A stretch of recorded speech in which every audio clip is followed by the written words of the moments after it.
35 millimeter pictures was not the same than digital. So I started to use light boxes.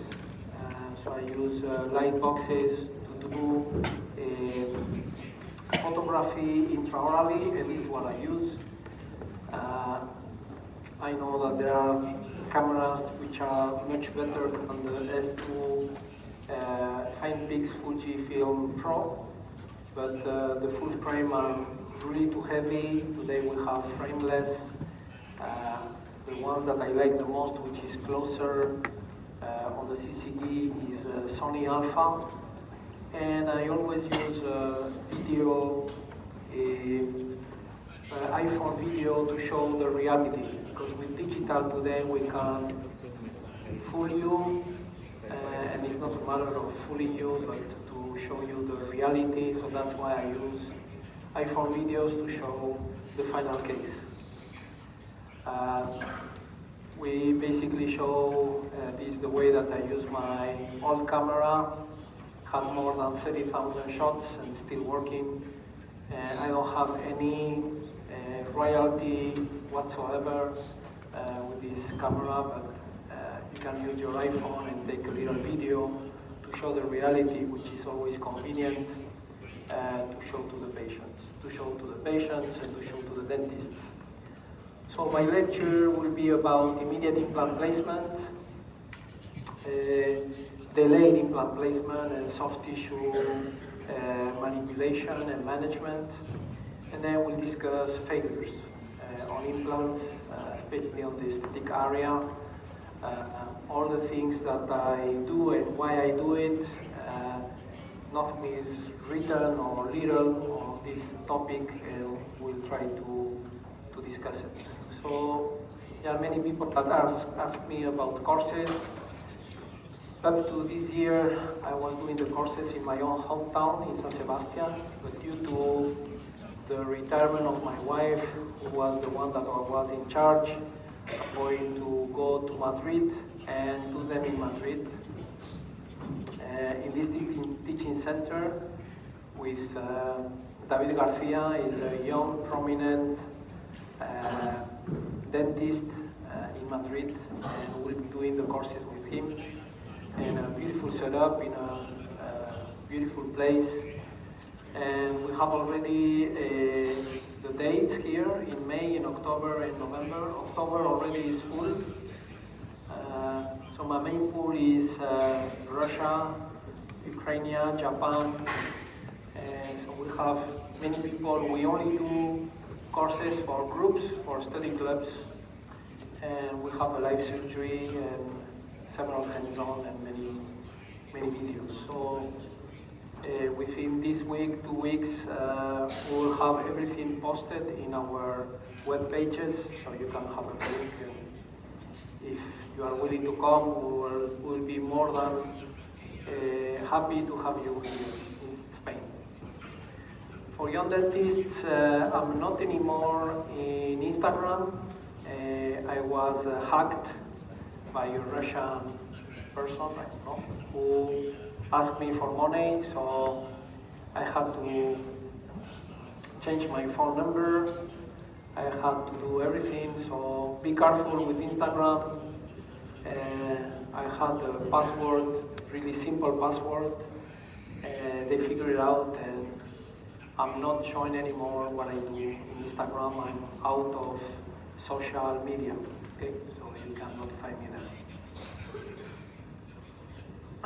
So let's talk about a little bit of dentistry. Before, I would like to share with you my team. I'm a small office, 3 chairs, 1 dentist, Lara. She has been with me now 22 years. All my staff has been with me for the last 20 years. I have 3 hygienists. Each of them has a specific duty on the office, and basically when I'm not in the office, my chair is taken by them, and they do recalls and maintenance. And then I have a dental technician from Japan, Yoshihiro Sasaki. He has been working now with me for the last 9 years. And it has been the new youth in the office. It really helped me a lot. I had a lot of problems to find good lab technicians in Spain. And he was willing to come, leave Tokyo and come to live in San Sebastian, Spain. He loves it. He has a kid, a Japanese little boy called Serua, and he's happy. So let's talk about implants, immediate implant placement. And for me, I cannot conceive placing an implant without the connective tissue graft. And the placement of the connective tissue graft is essential. I'm the first one to talk about the position of the grafting in the world, because for me as a prosthodontist, I want the connective tissue to be crystal. Okay? So this tissue is circular, I call it the trouser, and is placed in between the dentogingival complex and the space and the prosthetics. So you will see many different things which we have been doing for the last maybe 18 years. For us it's nothing new. But not many people have seen it, or read it, or saw it on the media. So we'll discuss the management of immediate implant placement, the sites, the donor site, why we use what and when, and sequencing. And then we'll show you some out-of-the-box thinking, the alternatives, what we have been able to do if you know what you are doing. It's basically blending the surgery with the prosthetics. The more you do everything yourself, the better you will become. If you are a surgeon and do only surgery and you rely on a prosthodontist who doesn't know surgery, then you have a problem. And you have a problem also on the other way around. If you are a prosthodontist and do not know nothing about surgery, you have a problem. So that's why the more you combine both worlds, the better you will be. So I wrote a book on single-tooth implants with my dear friend Marcus Blatz. Why Marcus? Because Marcus is at the university. He knows really well the bibliography, and I'm not a good writer, and we always used to write articles together. So he helped me in all my writing ideas that I have, which are not common. The intention of this lecture is to inspire you to think out of the box, to just look and digest.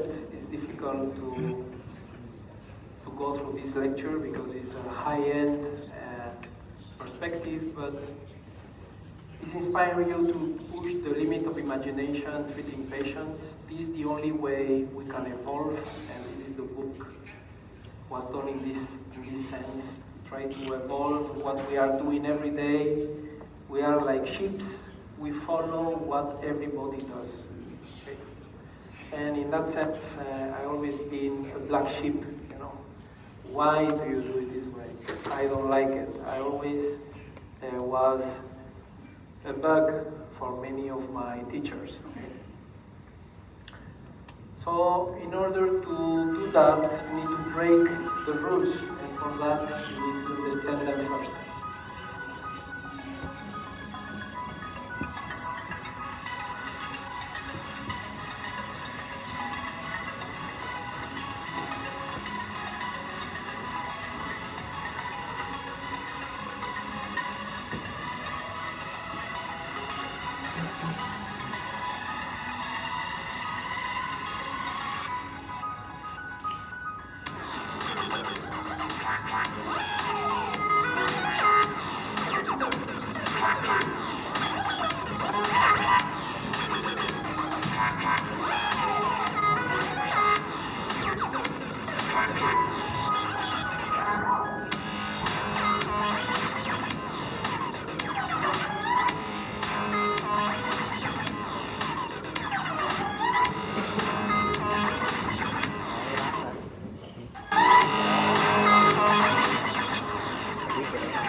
Okay, this was a trailer just for the book.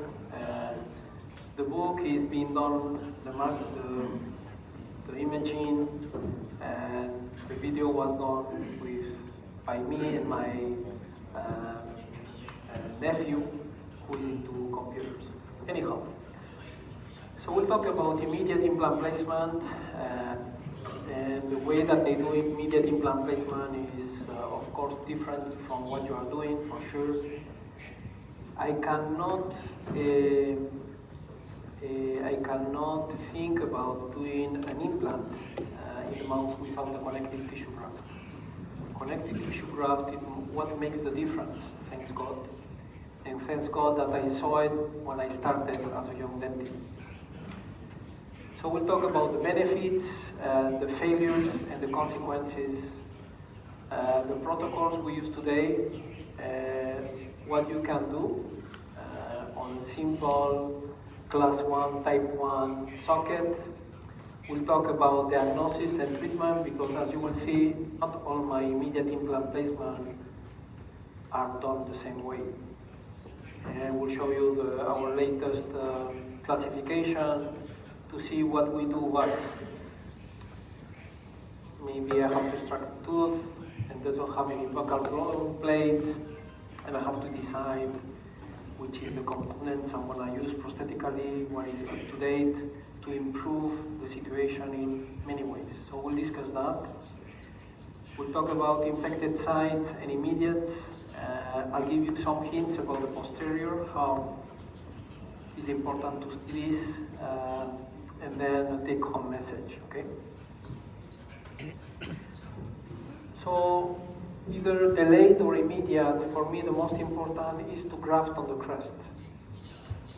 The big problem on delayed implant placement, which is the implant is not there, is the healing abutment. That's why this healing abutment was created by Nobel. It took me 4 years to sell it to Nobel.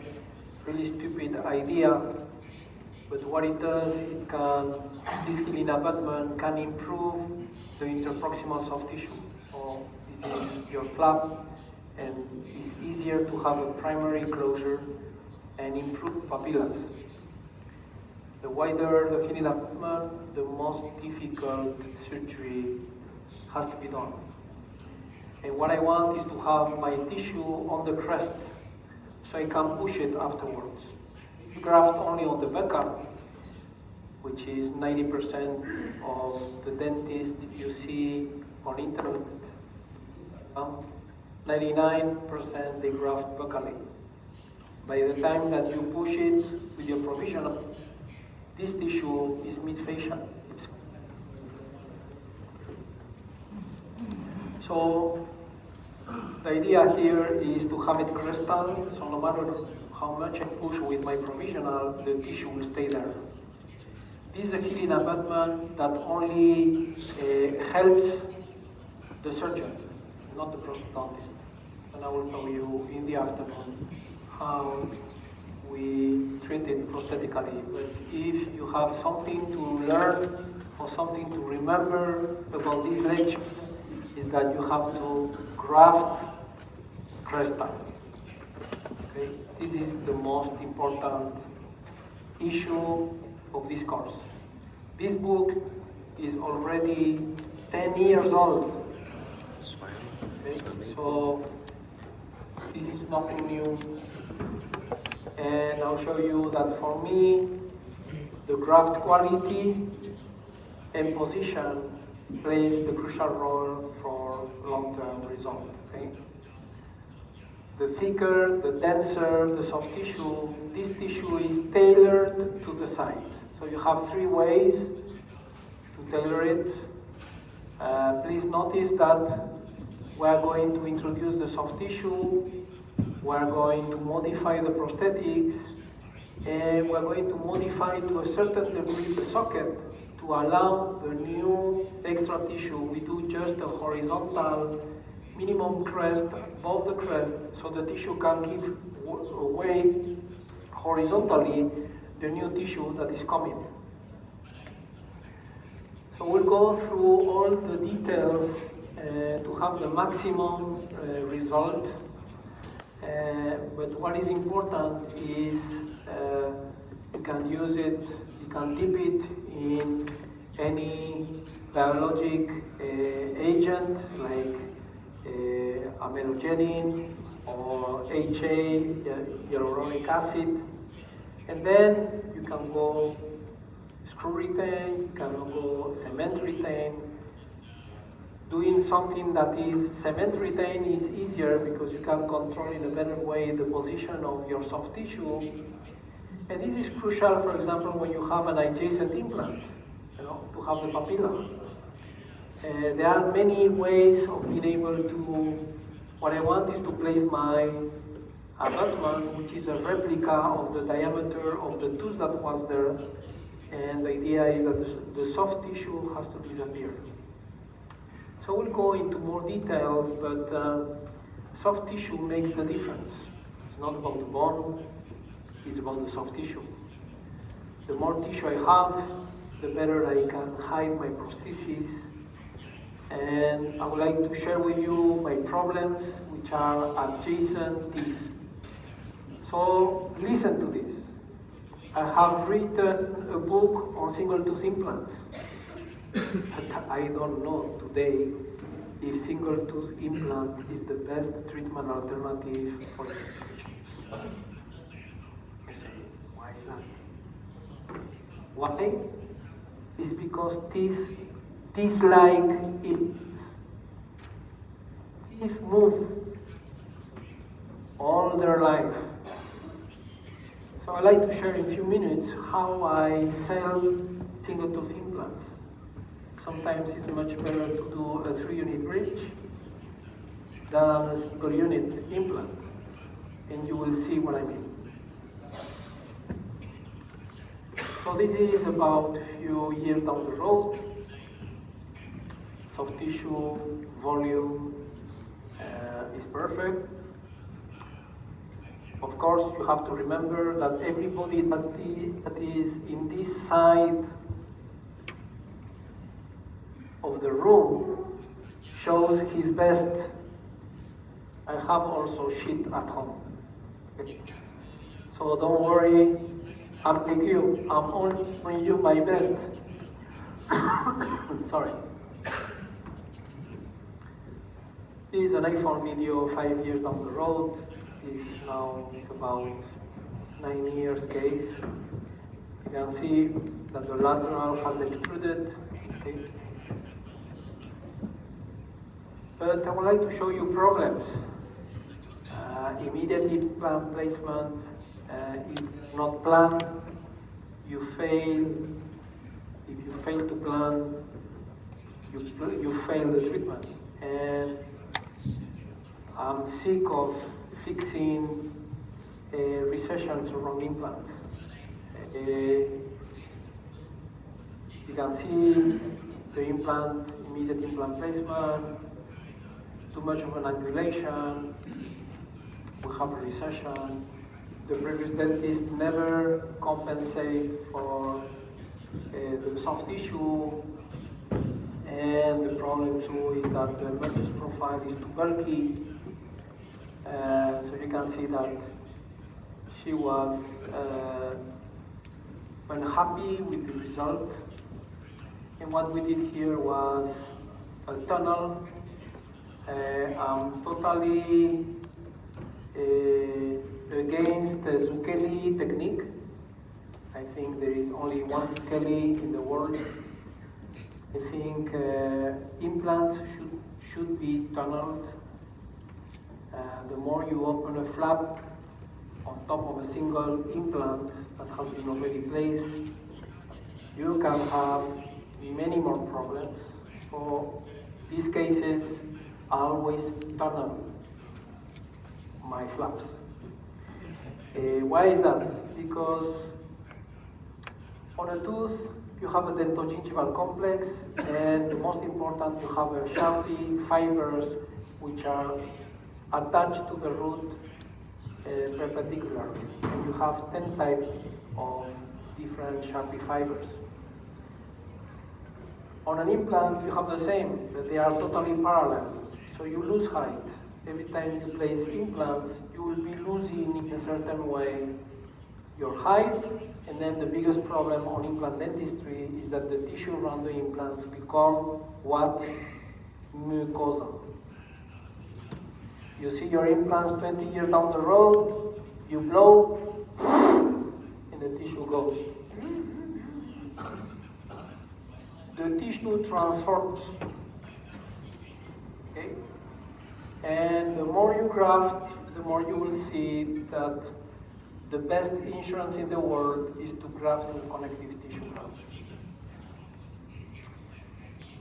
So this tissue graft, I never cut the papillas. I always elevate the papillas. Sorry, I have to go back once. Sorry. I cut the papillas, I elevate the papillas. I never cut my papillas. I can cut this papilla, I can cut this papilla because it's between teeth, but I will never cut the papilla between my implant and the tooth. Wrong. Has to be elevated, never cut it. The more you cut the papilla, you will never get it back. Okay? So the more you tunnel, the more chances you have to get to this type of result. And tomorrow morning, we'll look at these cases, we'll look at these surgeries, and we'll show you what is possible.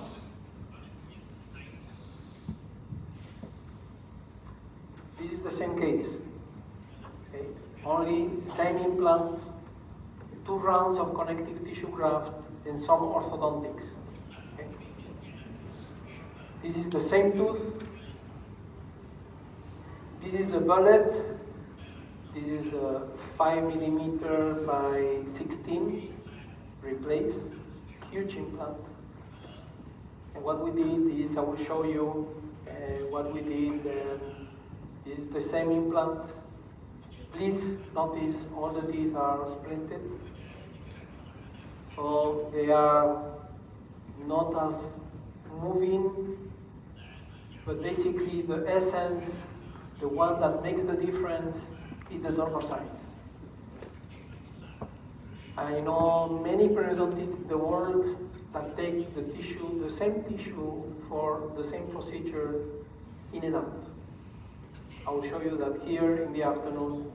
Select the donor side based on the technique we are going to use. And for me, tuberosity and retromolar pad specific for implants or pontics. Why? Because this tissue has a different genetic expression, which tend to grow. And show you some cases of excessive growth. How many of those I have seen it? Not many, especially more in women than in men. But this is important to know. Okay? What is the best tissue? The best tissue is closer to the tooth, to the alveolar process. Okay? So the more you go to the front, the more glandular the soft tissue is. Being myself a trained periodontist, I was taught to always take the tissue around the second bicuspid, because this is where you have the thickest tissue, because anatomically you have the root of the first molar, you have a hole, you have a thicker tissue, but this is the worst tissue you can graft from, because it's glandular, you have a lot of adipose tissue. Adipose tissue goes against you. It interferes the plasmatic circulation. It interferes your healing. So today we want only good beef. Okay? McDonald's is part. I want good beef, which is the lamina, which is the dense connective tissue. The denser connective tissue is behind the first molar. Okay? This is where you want thick, dense tissue, which is the problem with this tissue. It cannot be exposed to the oral cavity. If you leave this tissue exposed to the oral cavity, it necroses. Why? Because you don't have vessels. Okay? So this is important to know, because it will create a difference. Same case, same implant. At least that I was lucky that the tissue, the flap on top of my connective tissue, re-keratinized. So I was lucky because it is directly dependent on the elastin of the tissue I have grafted. So here I didn't have to do a free gingival graft to improve my mucosa, my keratinized mucosa. So the difference is the tuberosity connective tissue, which is the difference in genetic expression, which can provide you keratinization, a width gain, a volume gain, but sometimes also an hyperplastic reaction. And I will show you one, just to have an idea how it looks like, okay? So we started from this. We started from this. Sorry. We started from this. We finish here. And this is the discussion with Giovanni Zucchelli about the approach, the surgical approach. I'm mainly a prosthodontist. I was trained as a prosthodontist. Then I did dental technician. Then I did perio. I'm a trained periodontist. And then I'm implantologist. So I 9 years after dental school. So I was lucky to have a father that invested on me. So it's true. But you can go into this Facebook link in Osteocom. It's free, and you can just watch the discussion, which was in 2020 on the pandemics. Let me just show you a few things. This is a case of mine 5 years later. And what do you see? You see a tooth, the central incisor, between implants. Sorry about the expression, but this is a fucking nightmare. Why? Because this tooth is gonna move all his life. Okay. So every time you have a tooth in between implants, you will have a problem. Because this tooth is gonna move. If the contact points are strong, it's gonna move. If they don't have contact points, it's gonna move. It's gonna be full impaction. And something you have to learn about implants is that implants are not resistant to periodontal disease. And contact points, interproximal contact points, are crucial to maintain stability of the tooth. I have had cases where there is no contact points, and within 2 months I have a pocket and bone loss. It happens. Everything that happens to you, it happens to me. I'm not different than you. The only difference is that I pay more attention to details. So what do I do now for these cases? Well, I try to explain them.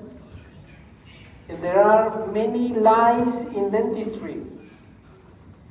And the first one is that you can bond to ceramics. But for how long? 10 minutes? 60 seconds? Just tell me. Because I can assure you that this is going to be bond in less than a couple of weeks, no matter what you do. Okay? Why I want to bond them?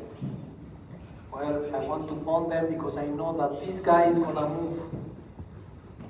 And this is going to move, and this is related to the malocclusion of the patient.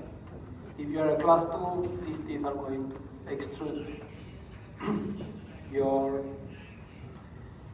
Your skull has a continuous growth, and this growth is down and back.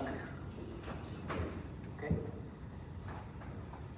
Occlusion is another lie in history.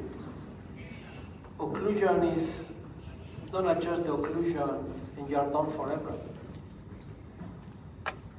Your teeth move all your life. So you will have to be adjusting a few things. I place an implant on the mouth, and this will create problem in the way the patient is functioning. So I have to check every 6 months to a year if what I have done is still stable. Maybe some teeth break, some teeth have periodontal disease. The mouth is moving all day long. So pay attention on me. So this is the tooth. And usually what I like to do today is instead of bonding, we'll see, I will show you different scenarios. What I love to do is instead of placing a normal wire, I like to do like a staple. I make a hole on the tooth, and then I use the holes of my screw retain restoration to put a staple so the teeth cannot move. So it's in a better way, it goes into the access holes, and then you have a better, at least you have a mechanical possibility of this tooth not moving. This is one option we use a lot, especially also on the posterior when you have one implant and a molar. The molar, and if it's the last molar, the molar tend to go towards the distal and leave an opening and have full impaction. So usually I do the same. I do a MOD or class 2 composite just to hold it with a wire. This wire is 0.18, 0.30, whatever you will have hand to your hand, and this is something that works really nicely. But for me, today I will do a bridge. I will show you in a minute a few other cases. In order to avoid the problems of this guy moving, I prefer to do a bridge And on the pontic, I would like to, on the tooth, I would like to place, I will prep the tooth. I will always try to have it alive with no root canal. They lengthen, they have much more diagnostic tools if it's painful or not. But usually what I do is I make a little coping on top. This coping is protecting the tooth from decay. And then you have a space. There is no contact on the triangles. But this space is going to be filled by bacteria. So you can use silicone or you can bond it. The idea is when I'm doing the bridge and I place in the bridge, the pontic is sharing the emergence profile of my coping and is sealing in a way, so you need to have a good technician sealing the soft tissue, so we have it the same soft tissue. So this is for me. I will show you as we're going forward the many options you have. And we do the same for all 4 techniques. All 4, the problem that I have with women is that if they show their soft tissue, they lose all their profile. So keeping teeth allows to maintain the patient's identity. It is true that it's a difficult denture to do. Everything is done in a Procera abutment. And you can see here the teeth are already with the coping. This was done, I think, with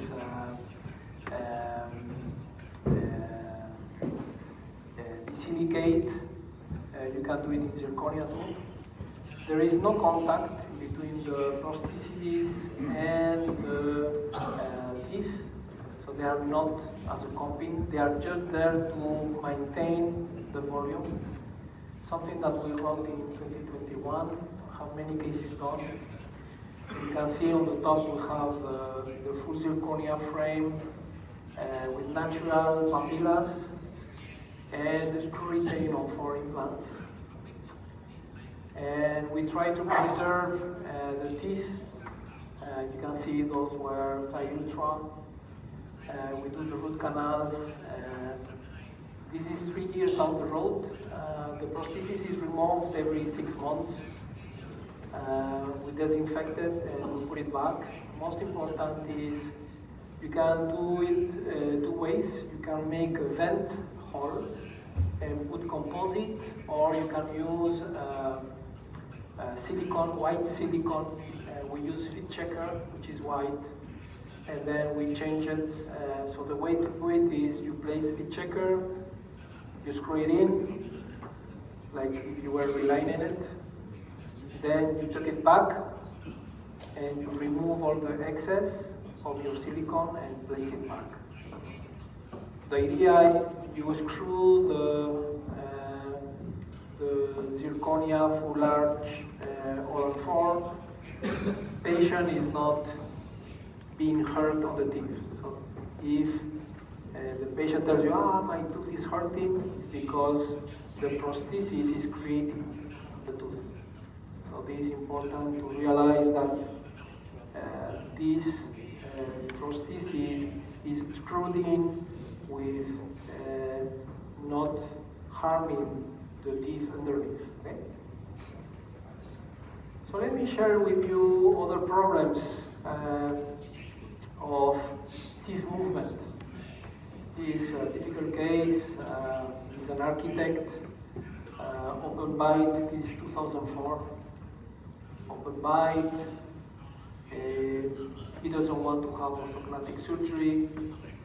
So with my team, we decided in 2004 to do orthodontics and try to, if possible, to get to the result you are seeing here. and we place an immediate implant placement. This is the day of the delivery in 2004. So this is we started until root resorption, and what we decided was to do a segmental osteotomy. That means that we're going to cut from front to back. We don't elevate the palate. We go against the tissue on the palatal aspect, and then we make sure that we don't touch adjacent root. So that's why orthodontists distalize a little bit the root, so we have a perfect space to do our osteotomy and bring the tooth down. So same day, the orthodontist is aware, and he places thick wires to bring the block. Of course, the block is getting stuck in the middle, and to make the short story, after 8 months, we place our immediate implant placement with circular connective tissue graft and buccal, and I will show you why. And this is the situation, and this is when we finished in 2004. We stained, and this is 17 years later. At that time, I was already splinting, and even though splinting, the tooth erupted. You can see the incisal edge. Or the disclusion, the protrusion was on this tooth. Do you think this tooth had some sort of a trauma? Not at all. If there are prosthodontists here, will never put the protrusion only in one tooth. We'll try to share the protrusion. But this guy, all the protrusion was in one tooth, and this tooth didn't have any fragments at all. So there are many things we don't know. And even though it was an open bite, the tooth extruded. So what we did here is, I cut it, but I will share with you many other cases. Okay? This is another case of mine. I would like to share with you the way that I sell implant dentistry. So these are the best articles you can find on the PubMed as far as the continuous growth of your skull and how difficult it is to control it. So this is the last picture of my book. She's a dentist, young dentist. And I would like to share with you what happened. Because people think that everything that we write stays like that forever. And it's not true. So I would like to share, this is, she's 27 years old when I did the treatment. This is 2010. It has been 14 years since we did this treatment. I did this central incisor and I did a composite here. This is 4 years later. Same tooth, same composite. You can see the growth of the adjacent teeth, and she was 27. So every time you do an implant on the single tooth implant on a patient, the first thing you have to tell the patient is, look, I place a single tooth on you, I have to splint all the adjacent teeth so they don't move, because your skull is going to be growing even though you are 60, moving, and then you will have to do some type of retreatment. So the way that I was taught, totally different. No, an implant is for the rest of your life. No way! It's not true. Your tooth belongs to you. Implants are a piece of shit. Implants are done and given to you by God or whoever, and it's the best. Keep teeth as much as possible. As soon as you place implants, the problem starts. I always make the same analogy. In life, there is never total happiness. And I always say, and with implants too. Always a problem, always something. So, the future, well, you will need some retreatment. So if you don't sprint, it will be faster. If you don't come to the cleaning and pre-course, it could be faster. If you smoke, it would be faster. So there are many issues that can be a complication. So growth and teeth movements are my problems in implant dentistry. Okay? And I'd like to share with you some of them as we go along. They look alike, but they are totally different. So since 2019, we asked Nobel for many years to get rid of this surface, of this rough surface, and come up with a polished collar. And they come up with this High Ultra polished collar, which I love it, and I change all my normal implants to Thai Ultra implants, and since 2019 I only use this implant. I mainly use Nobel Active and Nobel Addictive of this implant, and what you're going to be seeing is mainly Thai Ultra implants. I would like to look at the trays. It is different from what I was using before. But the main idea is here is you think pink. It's important to use a good implant, a good prosthetics, a good fit, but also how to improve the soft tissue, to improve our results. Okay? And the idea here is to be inconspicuous as much as possible if you have a good technician. But we see that they have less bone cluttering, less problems.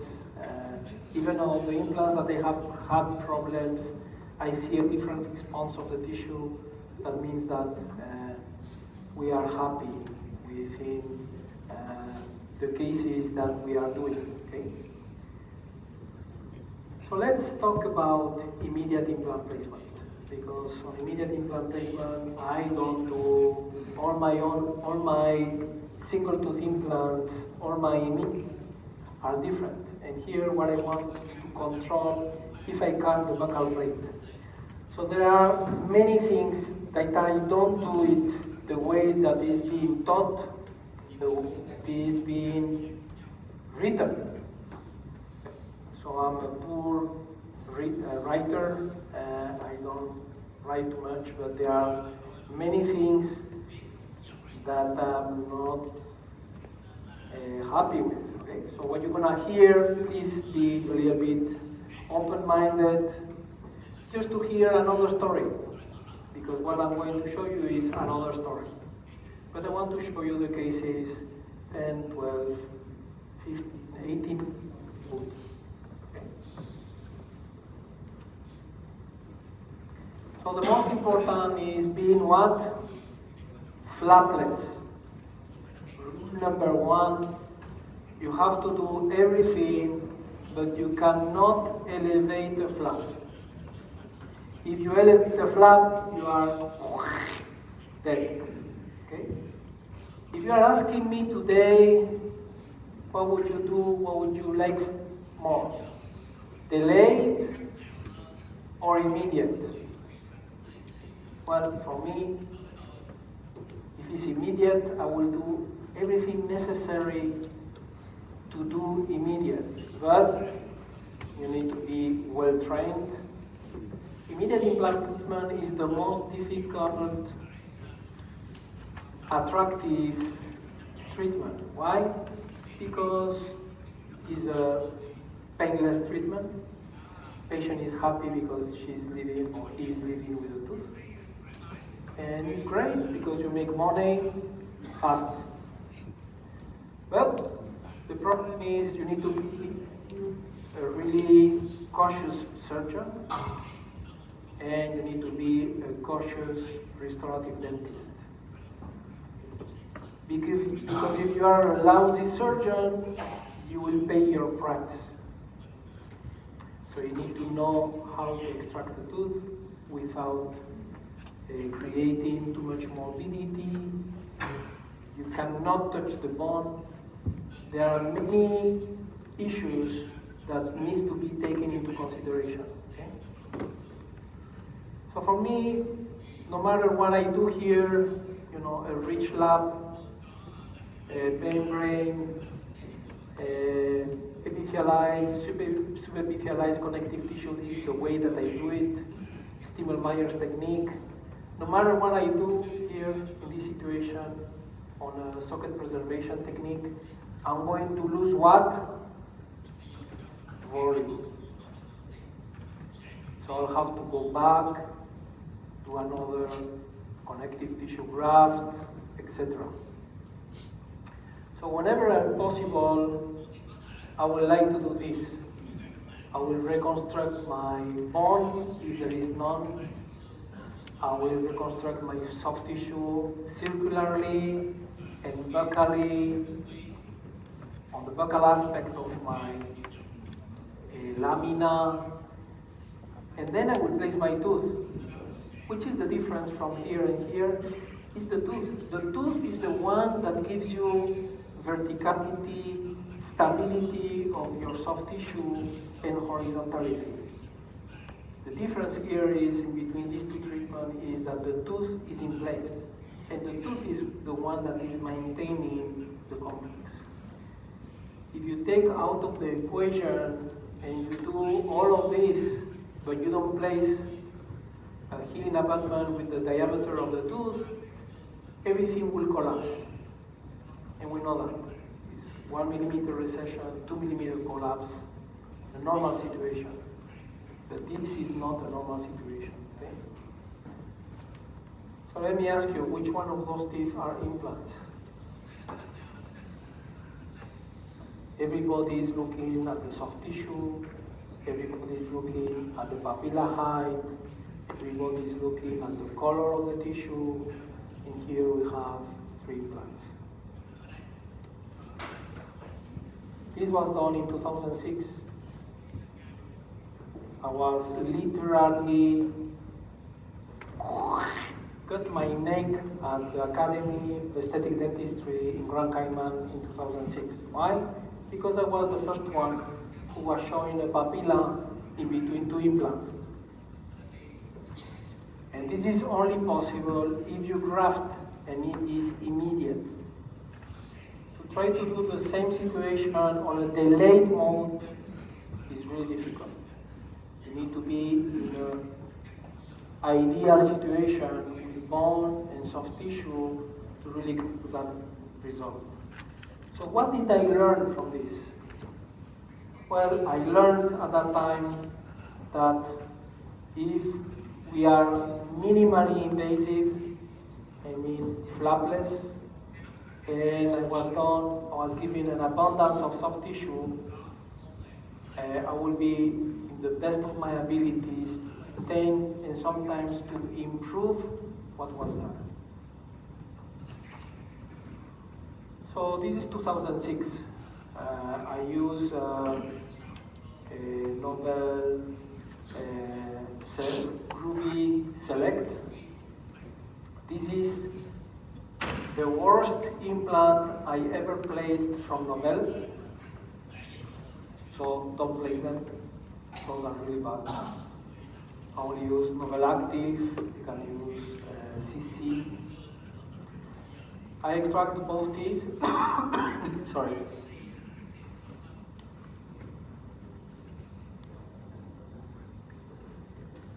So I extract both teeth, I elevate the papilla, and I graft 360 degrees each tooth. The tissue is being packed underneath the emergence profile, a concave emergence profile of the tooth.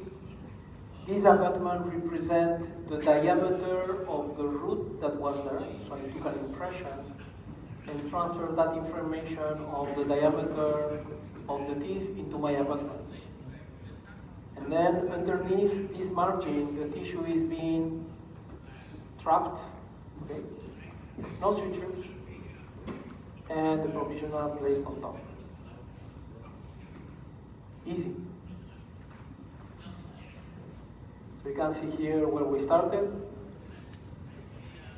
This is how we finish. 6 months later. At that time I waited more.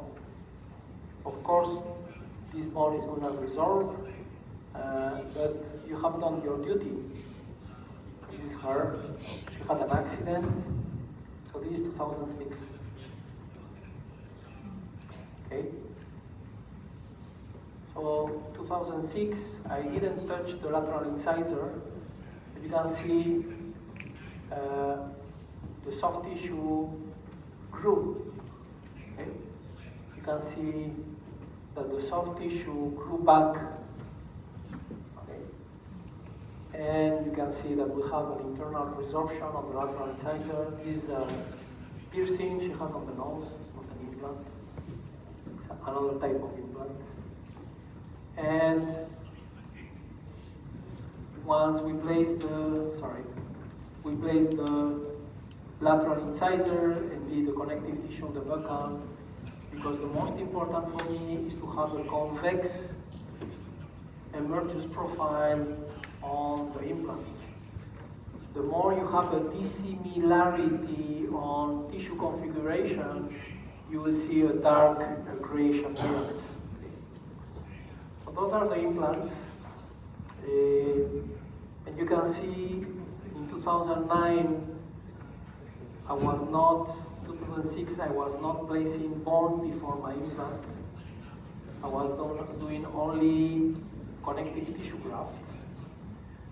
And in 2009, when I placed my third implant, I was placing my bone prior to the implant.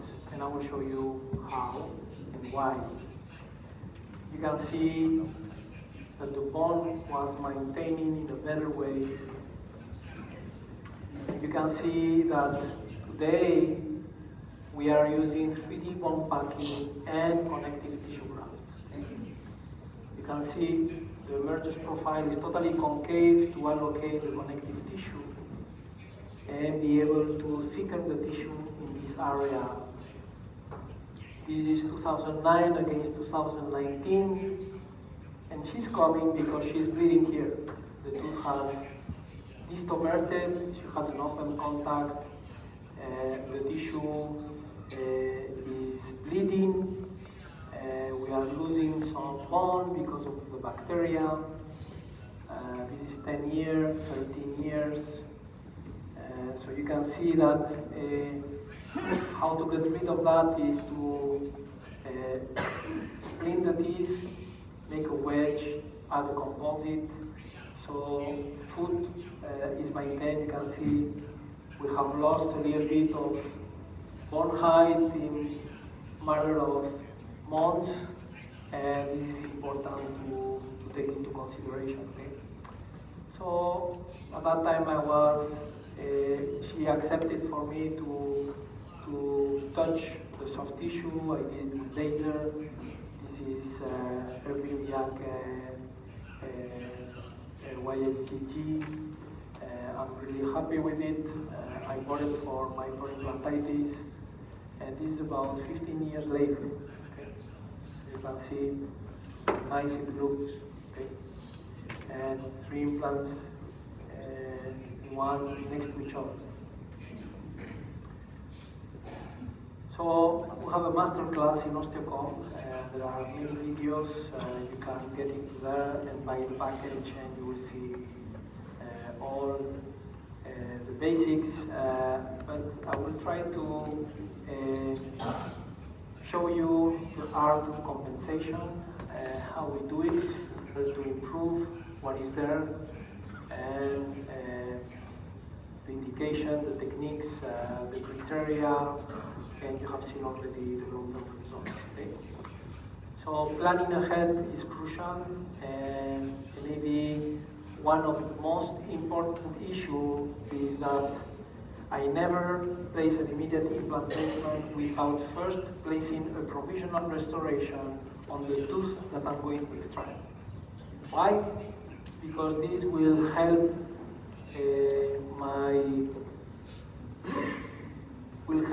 my result, give verticality to my tissue, and improve my case. So let me jump straight to what we do today,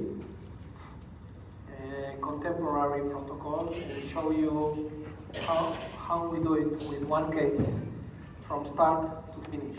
Okay? We are doing this since 2007. We have improved it. Okay? But all my implants on the anterior area, especially or full arch, are done guided, surgically guided. For me, DTX Studio Implant is maybe the best software from Dr.Bio-Dentist on the market. As far as planning, really accurate, really happy. Let me show you one case. Highly blind, type 1 socket, easy case, if you know what you are doing. But here we're planning to place a bullet of 1 by 80 millimeters. I want to bypass the granuloma. This is the way that I sell. I want also to discuss how I sell my treatment. I will tell my patient, listen, yes, I need a CBCT to an X-ray to see what is the magnitude of the problem. Probably this tooth is fractured. I would like to place an implant.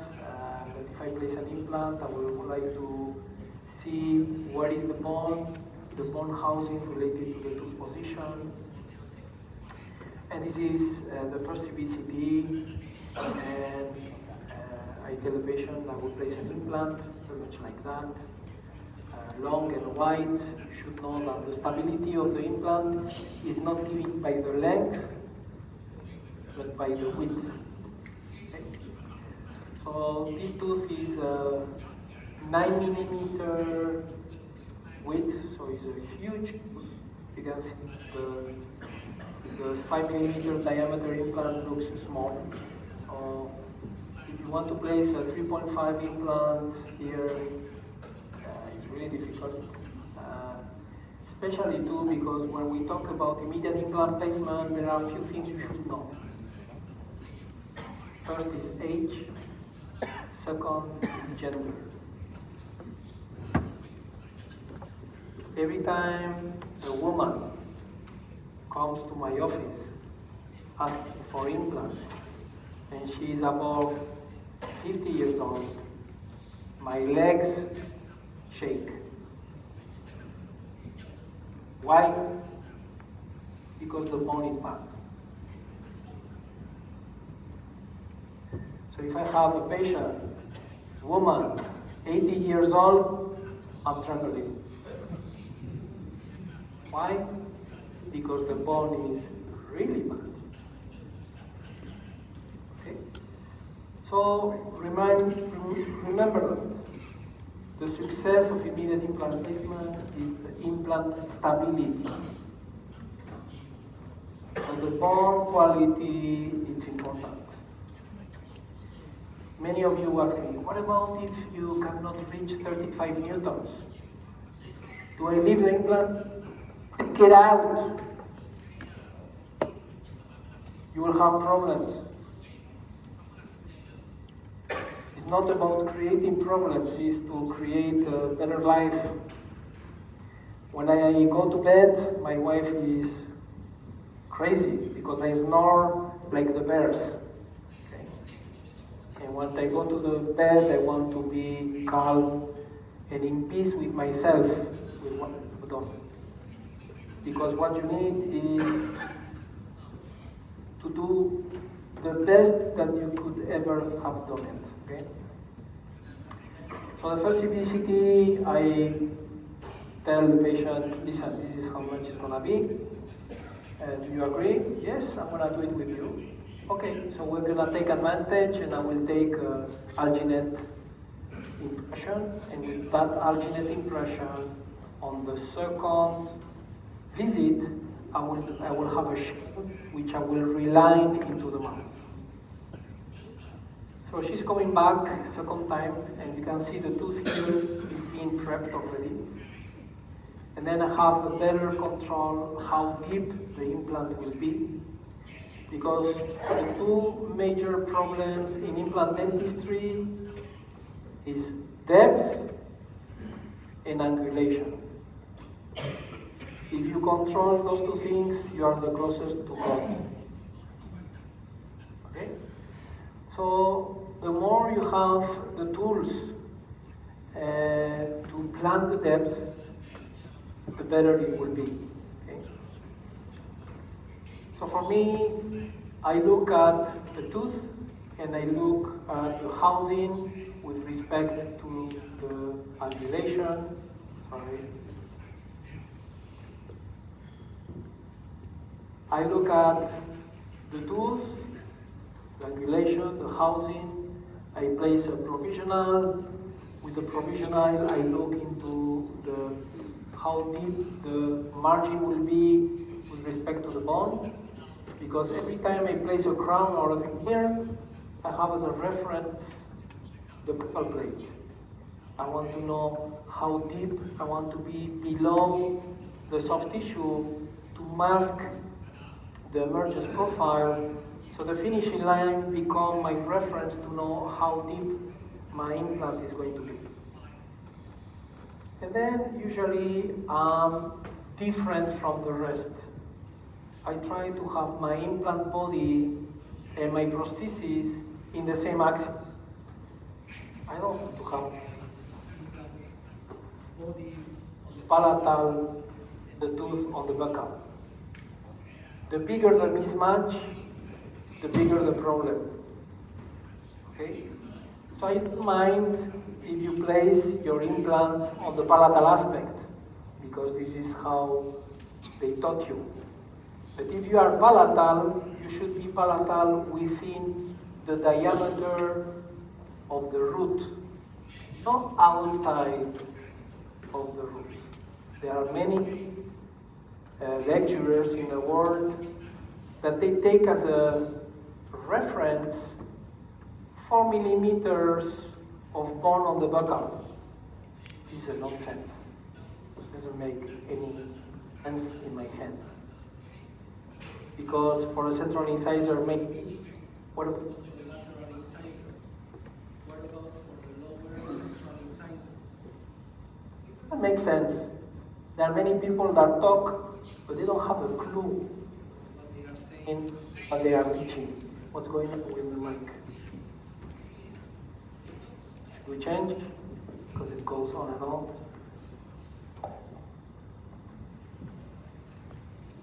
Yeah, because it's disturbing.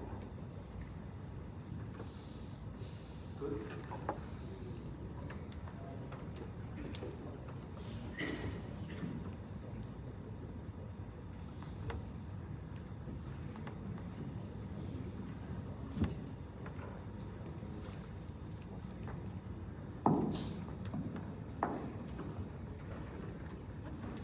Now, yes, okay.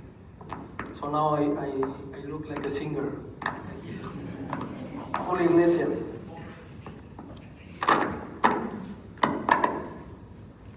So which one? This one? This one is this one? Okay. So I cannot turn. So anyhow, so if you place your implant, I don't care I don't care if you place your implant palatal, but it has to be within the diameter of the tooth. Because then you will have a better chances to have a prosthesis that looks better. And why I like to have a centered implant is because for me it's easier to graft 360 degrees around the implant. The more the implant is placed palatally, the more difficult it is to graft 360. And you will tell me, why do you graft on the palate? Well, the bigger blood supply is coming from the palate. So I know that it stops in the middle of the papilla, but what I want is to provide 360 degree volume around the implant. For example, on the late implant placement, I will never take the tissue from the palate and roll it to the buccal. Why? Because you are creating a defect on the palatal aspect. This tissue is unsupported by the palatal and you will have problems 5 years down the road with black spaces. So for me, palatal wall volume is crucial to improve buccal. If you don't have palatal, you have a big problem. It's either pink composite or Photoshop. So let me share with you the concept. I always place a provisional restoration on the tooth I'm going to extract. It doesn't matter if I don't have a root, but the provisional is going to be as good as it's ever going to look like. Why? Because we have a dentogingival complex. So the tissue is going to be beautiful, it's going to be supported by the provisional. Okay? And this provisional will be adapted to the implant placement. Okay? The provisional gives me a lot of information. I will know how thick is the tissue, I know the position of the root, if I want to compensate, how much do I have to prep, I know how much volume, how thick is the tissue, where is my finishing line. There are many restorative aspects that already allows me to understand better my implant position. So you never lose time. And what I do is I prep my tooth, figure out the depth, take a final impression of my tooth, and do a second CBCT,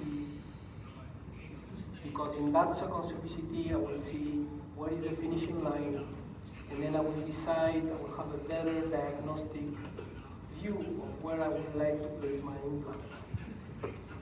And then I transfer and place my implant ideally where I think it should be better, and transfer that diameter into my implant. What we want is to copy-paste what is in there. Central incisor is the easiest tooth to do. Lateral, it depends the dimension of the lateral, you have problems prosthetically. Canine, the only problem is that is the stability of the implant because the hole is huge. But basically, a central incisor is the most easiest implant to do and allows space for connective tissue graft on my abutment. My technician copied this, and I'm the one here that create a totally different atmosphere. Okay? So you can see here, I take a final impression of the tooth, I prep the tooth, and I tell my technician, don't get rid of the diameter of the tooth. We have many techniques, you don't have to go through the same technique. But I have an abutment in composite that has the same characteristics in diameter and finishing line of the prep of the tooth that was done. Then with my stent, that I have designed it into the DTX studio implant. I place my implant, and then everything is, the depth is already, and the relation is already thought in advance, and we place our connective tissue around, 3D bond packing, and I will show you the story. So this 8-step that we use. So we prep the tooth and make a provisional restoration and do a CBCT with the prep tooth. So we can plan the position of the implant based on the housing of the bone, and then we'll have a surgical stent, that is the planning that we have done. Then when I'm ready, I have to extract the tooth. Can I have a blackboard to paint, not to show? Possible? No? If not, no problem. Maybe afterwards we can find the board. So there are 2 ways. I am at the university, and I learned the same as you. If you want to extract the tooth, the best way is to cut your tooth. So you can cut the tooth buccolingually or mesiodistally. The idea here is you cannot touch the bone crest. At the university, I was taught, when I was a student, to place an instrument between the bone crest and the root and create smilodendron. On immediate implant placement, this is a no. No way. Why? Because you widen the bone crest. You are creating an injury of the bone crest, which you want to be as intact as possible. So the way that I cut the tooth is always buccolingual. Then I crack the tooth, and then I rest on the adjacent teeth against the middle of the tooth. Why buccolingually? Because if I cut, like in a socket preservation, which you can do on a type 1, no problem, you cut horizontal, and if you push towards the middle and the tooth is ankylosed to the buccal plate, you break the buccal plate. I see many young dentists here, and every time I see a tooth that has had root canal for at least 25 years, these teeth, there is nothing in the literature that shows us that, but normally those teeth are ankylosed with the buccal plate. Those are dangerous teeth to extract. Okay. So we always cut buccolingually because you have less chances to break that buccal plate. There are many little tricks. So if you have a central incisor that has had root canal for the last 20 or 30 years, and you think that this tooth is ankylosed, what you can do is some orthodontics, some trauma, like a week, 2 weeks before. So the periodontal ligament will be enlarged, and you will take the tooth really easy. So there are many tricks that can be done. So let me go through all this case, and then we'll go for breakfast, for a coffee break, okay? Sorry. So once we have extracted the tooth, and as you will see it, I will have my surgical stent, place my implant, make my osteotomy, and what I want is that I want to reach not 35, I want to reach 70 newtons, double. Okay. How do we do that? For me, novel active is novel addictive. It's an easy implant to get great stability. So you cannot use parallel implants, it's too hard. So if you ever use any other system, please always use the most self-tapping implant you have on your armamentarium. For me, within Nobel, I've been with Nobel for now 25 years as a global speaker. Since Nobel Active came into the market, I only do Nobel Active. So, and the trick on the stability of the implant is we never bypass on our osteotomy the diameter of the tip of the implant. So you need to know which is the diameter of the 3.5 on a Nobel Active. You can go to the catalog, and the diameter of Nobel Active is 2.6. So I put the burr of 2.0, and then on Nobel you have a burr that goes from 2.4 to 2.8, and I will go half the way. So what I want is the implant to really know, to engage pretty much where it should go. So if I place a 3.5, I use 1.5 burr. And then my implant does the rest. This is the only way you have a chance to have a primary stability.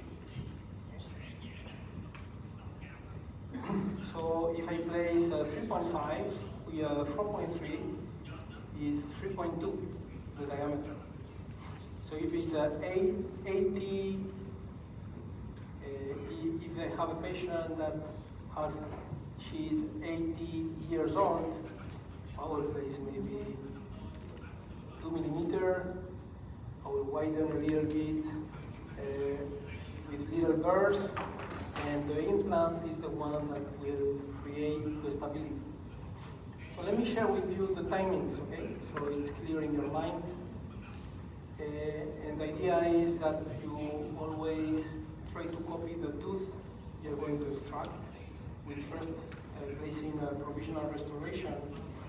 So we place a provisional restoration, we do all the treatment planning, we'll do all the DTX studio on the software, we will have our stent, and then we'll make the extraction without touching the bone. And once we have the bone and the site cleaned, we will place and do the osteotomy, which will be under or the same diameter that the tip of the implant will be used.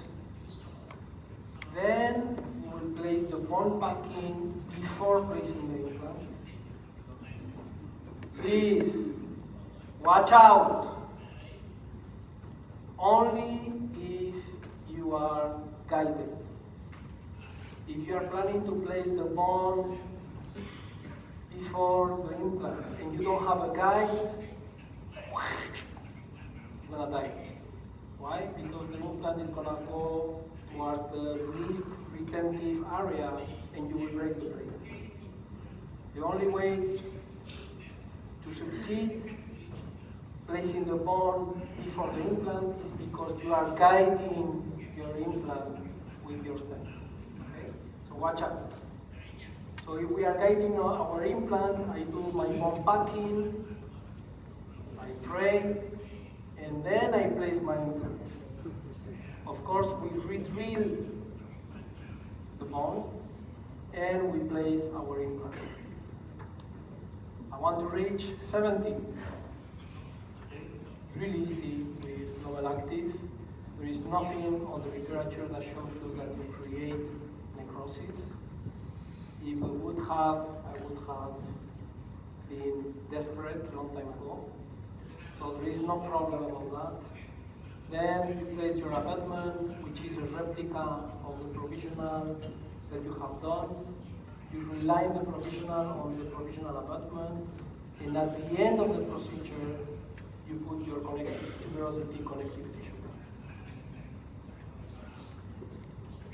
So, trying to have an idea where is the implant, where is the margin, the focus on the margin will allow you to know how deep the implant is going to be. Okay?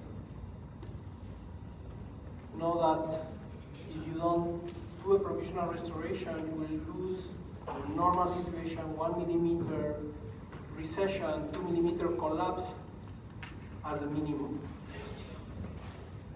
So Steve Chu came out with this idea. The problem is he's a prosthodontist. He doesn't do connective tissue graft, but it's a great idea. Try to copy. But the idea here is to create something that is concave in order to allow the surgeon to provide the connective tissue. The thing is that, coming back to conventional dentistry, if you're going to place a crown, you need to know how deep your margin is going to be. Because sometimes you have a normal crest, which is 3 millimeters from the pharyngeal margin to the buccal bone.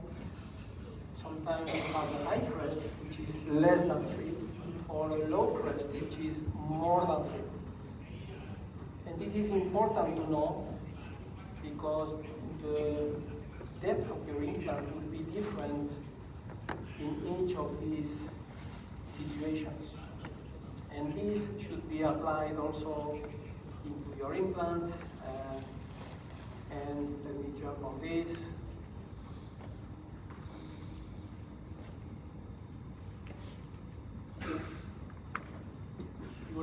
You need to have an idea how deep the implant should be based on what is the buccal bone, what is the type of internal connection of your implant.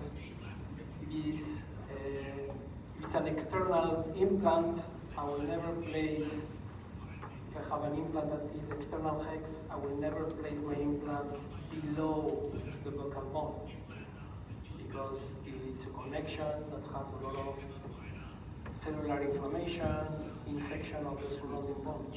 So today we are using tight connections implants. We are using conmores. We are using long connections, 2.5 millimeter, 8 degree conicity to have less and less bacteria, because we know that the more our connection is a tight fit connection, we have less bacteria, less inflammatory cells, and better bone response. So the scallop, the higher the scallop, normally the higher the bone. The flatter the scallop, the closer the bone. Okay? So scallops tells you already the difficulty. If you are a Nobel Biocare user, they have DTX here, no? In Vietnam.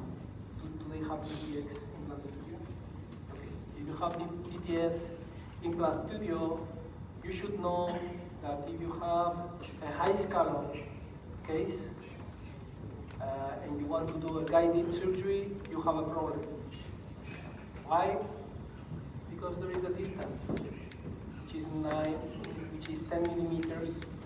So if you have a high scallop and you want to make it the depth that you want, you will have problems. So not all the implants are easy to plan digital. A normal scallop is 4.5. From the interproximal tip of the papilla, the buccal soft tissue, it is normal.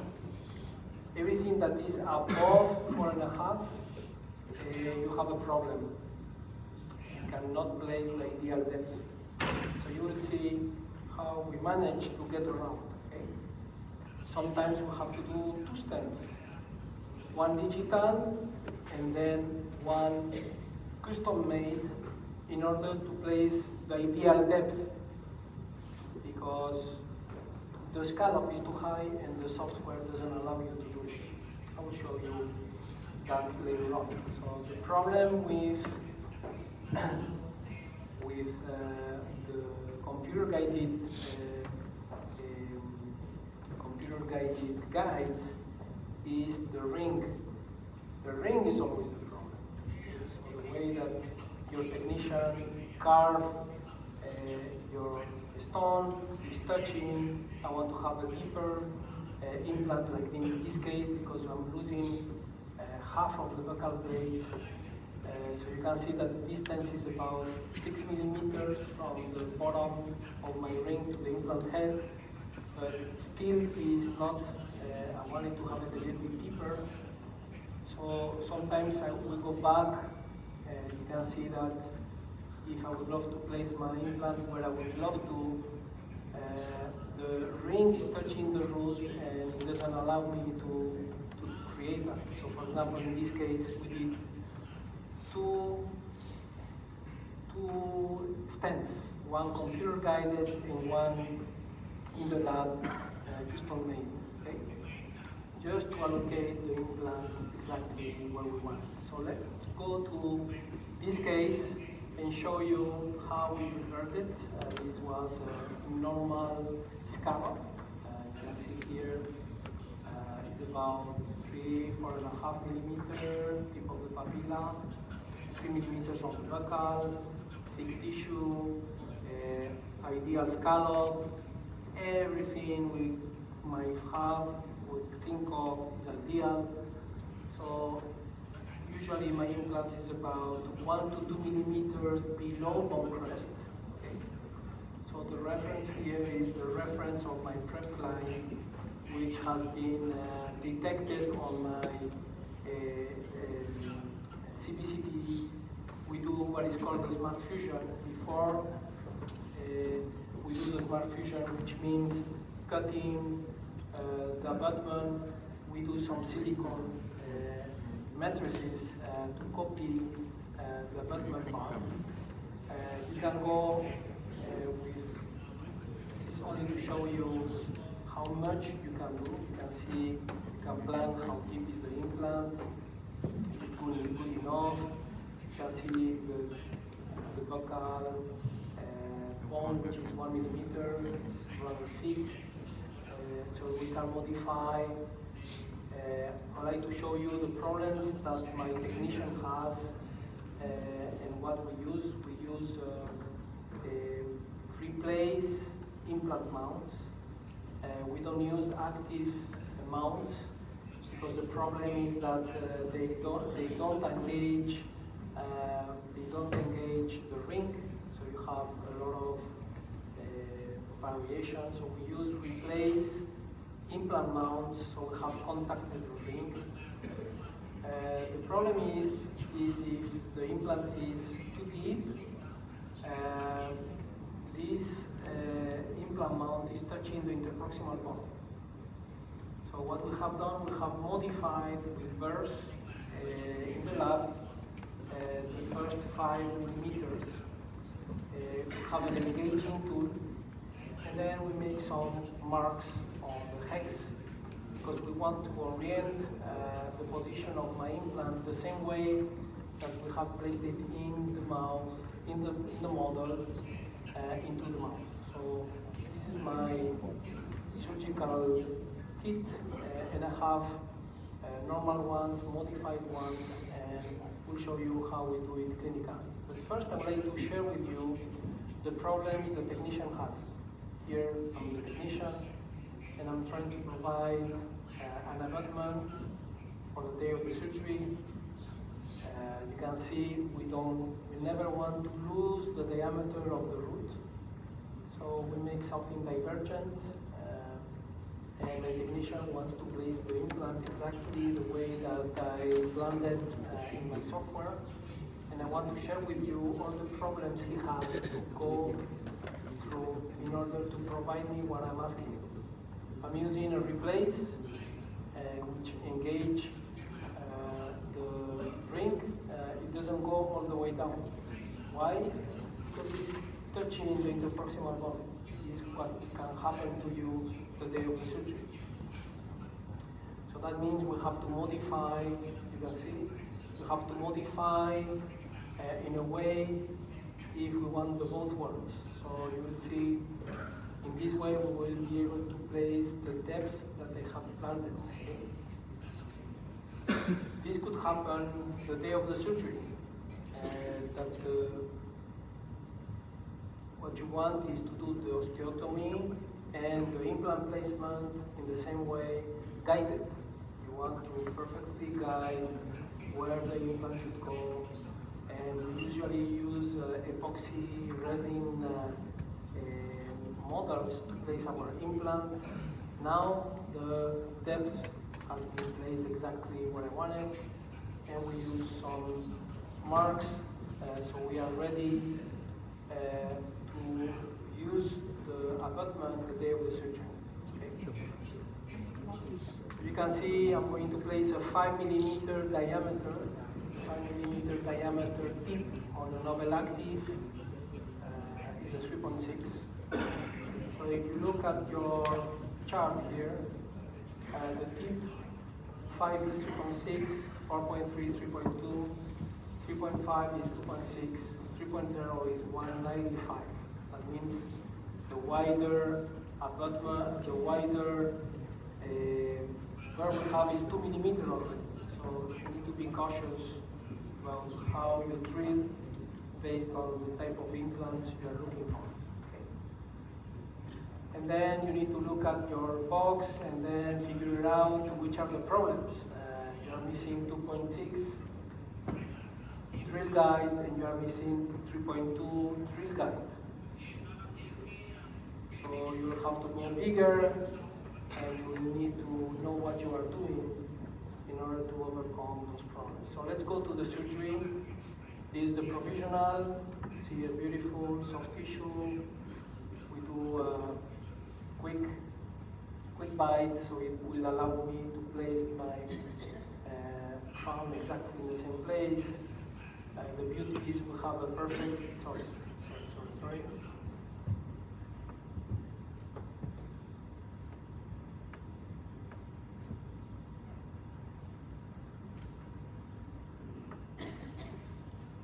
The beauty is that flapless, okay, really important. The beauty is that the provisional already supports the soft tissue.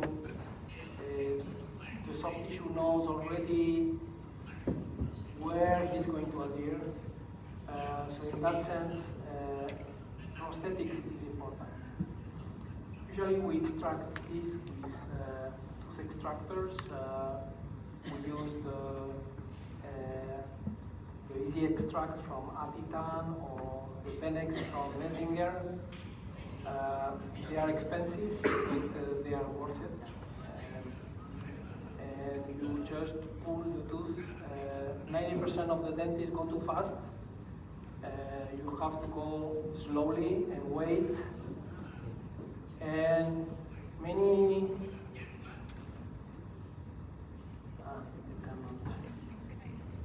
dentists ask me, I need to see the bone. The anatomy of the bone is on the root. You can see where is the root. I like to remove all the granuloma with laser, with burrs. I want to make sure it takes me longer to clean the socket than placing the implant. So I do my osteotomy. I'm placing a 5, so I will go over a 2 millimeter diameter drill, 2.4, 2.8, 3.2, 3.4, just half or less, just to allow the engagement. So only 3 burrs. Okay? So be careful how much you expand your osteotomy. Then I take everything out and I place my bone before placing the implant. I always use Krios with collagen, and I mix it with antibiotics. So I place a little bit of my antibiotics there, and I re-drill with the last burn, the same burn that I use without water. I re-drill and place my 5 millimeter. It is more than 8 years. So it has to stop, and then I place exactly the position with a silicone matrix or whatever you want. You will see crazy things. And here we were able to now unpacking a condensed hard. In order to condense my material, I use gases. This gas will condense my virus. We have been doing this for the last 20 years. So you can condense. Many people taught you, no, don't condense, bullshit. Condense it with amalgam pliers. And we reline the provisional. The tissue will collapse horizontally and vertically. And we reline the provisional restoration. We check, reline. Excuse me. We check occlusion. If you have 70, for me, it's not a problem as far as occlusion. Yes, let me finish this and we'll do the rest. So then I reline, I take everything out and place provisional, reline, cut all the reline, and then create the space. So you will see I'm the one that is creating the space based on the amount of soft tissue I want to graft on the side. Okay? I polish. This is in composite. You can use whatever you want. You can use titanium, you can use zirconia, you can use whatever you want. Usually the connective tissue today is taken before doing the surgery. Why? I take the connective tissue before because the patient is fresh, I open the mouth really well, and I can take the connective tissue from tuberosity. Why tuberosity is morbidity is non-existent, this patient doesn't feel any pain at all. I do the trouser, I have a block, I cut in the middle, 2 obliques, 1 leg, 2nd leg, and it goes around my abutment. Okay?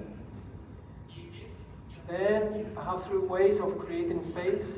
One is to make a little cut horizontally on top of my bone crest, and also around my teeth, so the tissue can give away a little bit horizontally. Then usually my tissue is already dipped into water or any biological agent with HA, hyaluronic acid, or amelogenin. But the idea here is, you see, I cannot see the soft tissue. The soft tissue has to disappear. If it's sticking out, it will necrose. Okay? Tissue can necrose. Okay? So I will modify my abutment, as it's taking already the shape of my abutment. You can see it's sticking out too much, I don't like it. Usually I take it out and remove more space on my abutment. Once I like it, I check the occlusion, it's not touching, chip stock is going away, I check the occlusion, and then what I do is a little simple exclusion, it's not touching anymore. I just get rid of the cement. You can do screw retain, it's no problem. You can avoid also doing the abutment, it's no problem too.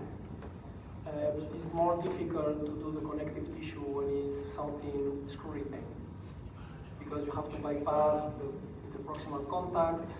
So I'm coming only the flap around my implant and suture. Simple, stupid, really easy. And then you bring a soft tissue corona and you adapt it. Okay?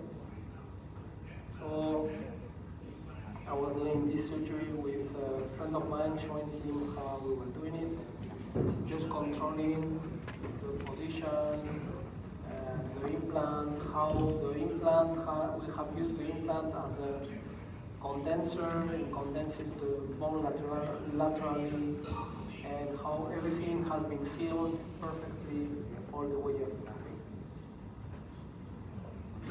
So this is initial, this is 7 days, usually I leave it 2 weeks, the suture, and then then this is about 3 months. The tissue will collapse a little bit, and then as soon as you start taking impression, the tissue will collapse a little, and as soon as you put the final tooth, you can see the design is this way because we have already grafted where we need it.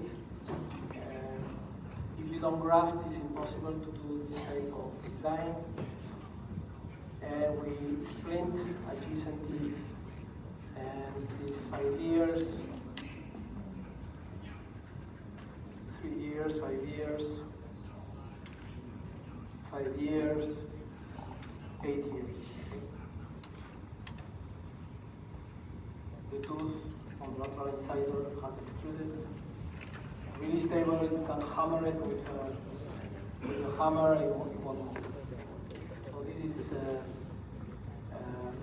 the first part, and then I will show you when we are coming back the diagnostics, how we look at different situations, different complexity. We have seen type 1, simple, easy, and from now on until lunch we'll see difficult cases and all the things you have to think about. Okay? So thank you. We'll have half an hour.